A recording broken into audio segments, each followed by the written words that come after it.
particularly on the administrative side, in allowing people to move ahead with their businesses is still an uphill task.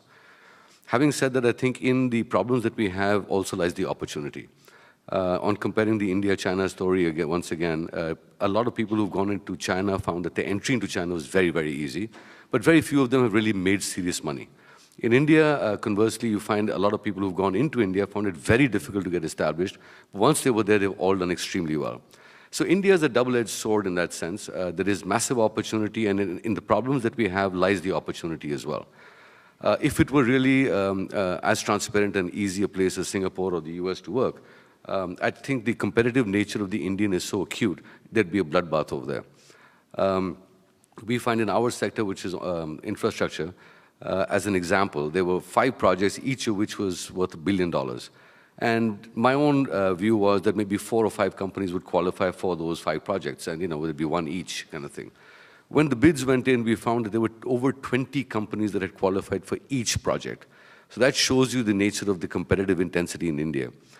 So I think in the fact that we have problems in being able to work as entrepreneurs or set up shop in India also lies an opportunity, because once an area gets mature, it becomes a complete bloodbath. So I think we need to be prepared that Indians leave nothing on the table. They show no mercy, they take no prisoners. So I think that is one unique aspect of Indian entrepreneurs across the board. And if you look at a lot of the sectors recently, particularly the telecom side, where you see that India has really had the cheapest telecom rates traditionally for many years now. But the valuations, again, for example, have gone from where they were to less than, I think, down by almost 70% in many cases. So the opportunity is there, and every Indian is an entrepreneur. A lot of it, I think, was driven culturally from the time that we were ruled by the British to the time that we had what we call the license Raj in India for import approval. So every Indian was forced to innovate, be creative, or you could also use the word hustle. So Indians, I think, embody all those things. So I think the opportunity is there, but equally the challenges will come up. Great. Thanks, Atul.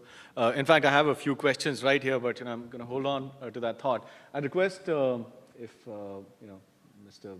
Subyani, you could give us your thoughts on how the experience has been funding probably the highest growth companies in India. How's it been? How have you sort of found the talent to be some 10 years ago to what it is now? I'll start with what one comment I remember. This is when Rajiv Gandhi became the Prime Minister, and he visited us in Spain. I live in Spain, in Madrid. So the first one of the few comments he made, he said, I'm very happy that Indians here are very successful, but do you know why Indians are successful overseas? He says, because you don't need to compete with other Indians. That's a good one. So that was really, in one sense,